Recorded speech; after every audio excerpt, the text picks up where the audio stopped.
Good morning. आज के किन्तु शनिवार सरि आमार ब्लगटा दीते आज के एकटु देरी हो गेलो।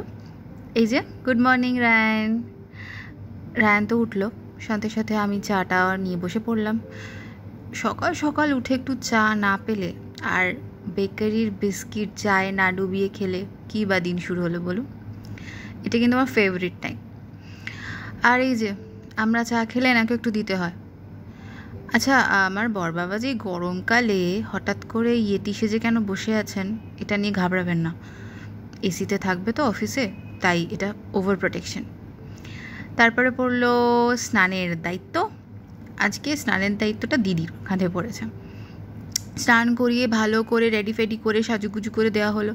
উনি আবার ভ্রমণে বেরোবেন না, সব দাদা ঠাম্মাদের ঘরে। আর আমি এই চট করে সুযোগে বানিয়ে নিলাম একটু দইয়ের লস্যি। তারপরে বেরোলাম না, একটু সাজুগুজু করে বেরোইনি, জাস্ট মুখে সানস্ক্রিন মেখে বেরিয়েছি। কেন বেরোতে হলো বলেছিলাম না, কালকে কোমরে প্রচণ্ড যন্ত্রণা করছে, তাই ডাক্তারের কাছে। ডাক্তারবাবু বললেন ভয়ের কিছু নেই, আপনি একটু বেশি রোগা তো তাই আর কি। ওই আর এই যে বিড়ি খাচ্ছেন আমার শ্বশুর মশাই, ওইটি উনি ছাড়তে পারবেন না। আমরা চা টা খেয়ে তারপরে চলে এলাম বাড়িতে। এসে আজকে করা হলো সিম্পল ভাত ডাল আর চুনো মাছের বাটি চচ্চড়ি। এটা করতে করতে আমি একটুখানি ভিডিও করছিলাম। এটা আমাদের বাঙালদের নাকি খুব ফেভারিট খাবার। আচ্ছা আপনারা বলুন তো নোয়াখালীর বাঙালদের ফেভারিট খাবারটা কি? আপনাদের মধ্যে যদি কেউ থেকে থাকে কমেন্ট করে জানান প্লিজ আমাকে। তারপর আমি একটু ঘুম পাড়ানোর চেষ্টা করতে শুরু করলাম, যদিও বা পারিনি। ওনার ঘুম তো ওই আর কি। বর বাবাজি ভিডিও পাঠালেন অগত্যা খেতে খেতে। মাথার ঘাম পায়ে ফেলে ছেলেটি যে কি পরিশ্রম করছে আমাদের জন্য, মাঝে মাঝে ভাবলেও আমার খুব কষ্ট হয়। এই রোদ্দুরে এই গরমে বাড়ির যে সকল সদস্যদের জন্য কষ্ট করছেন তাদের একটু যত্ন আত্তি ভালোবাসা এটা মনে হয় একটু কাম্য, তাই নয় কি? সেটা যে কেউ হতে পারে, বড় হতে পারে, বউ হতে পারে, মা বাবা বোন ভাই দাদা বৌদি, যে কেউ। ভাত খেয়ে গেছে আর এখন খাচ্ছে হচ্ছে ম্যাগি। ঠিক আছে, যেটাও দেখিয়ে দিয়েছে। তারপর উনি উঠলেন ছাদে উঠে ওনার ফেভারিট পাস টাইম খেলাধুলা করা, পুরো ছাদ নোংরা ঘুরে বেড়া, সব কিছু করা। এখন ওই যে হাঁটি হাঁটি পা করছে, দেখুন এই সবে হলো বলুন, আর অমনি হাঁটতেও শিখে যাচ্ছে। সময়টা যে কিভাবে পার হয়ে যাচ্ছে বোঝাই যাচ্ছে না। যখন কোলে এসেছিল তখন কত চিন্তা, বাপরে বাপ কি করে যে বড় করব।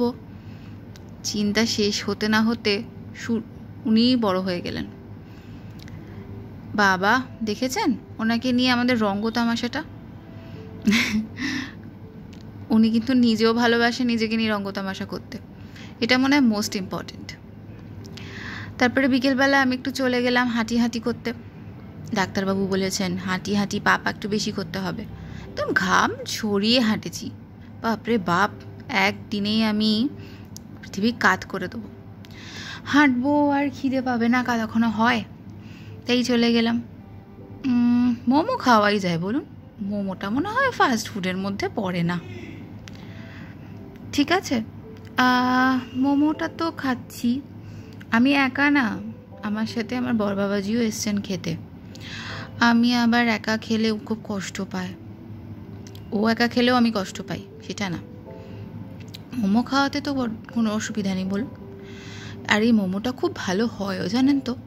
এটা যাদবপুর 8B-তে, আপনারা যাদবপুরের দিকে এলে একবার ট্রাই করতে পারেন। আচ্ছা আমাকে বলুন তো আপনাদের কোথাকার মানে কলকাতার কোথাকার মোমো, কোন দোকান বা কোন রেস্টুরেন্ট বা কোন স্ট্রিট স্টাইল মোমোটা সব থেকে বেশি ফেভারিট? আমার কিন্তু এই স্ট্রিট স্টাইল মোমোটি খুব ফেভারিট, প্রায় খাই আমরা এখানে এসে। তারপরে আমরা চলে গেলাম একটু গ্রসারি স্টোরে। আজকে কেন জানি না হঠাৎ করে খুব মিষ্টি দই খেতে ইচ্ছা করছিল, তাই খেয়ে নিলাম অবভিয়াসলি প্যাকেট মিষ্টি দই। তারপর বাড়ি এসে মিষ্টি দইয়ের প্ল্যানটা ক্যান্সেল করে বানালাম হোয়াইট সস পাস্তা, যেটা রেসিপিটা আমি আমার আরেকটি চ্যানেল সেখানে দিয়েছি, আপনারা প্লিজ চেক আউট করে নেবেন। চ্যানেলটির নাম হেসেলে টুকিটাকি। আর বাবাকে করে দিলাম চাউমিন, আর সবশেষে বর দিল ভার্জিন মই। তো টাটা।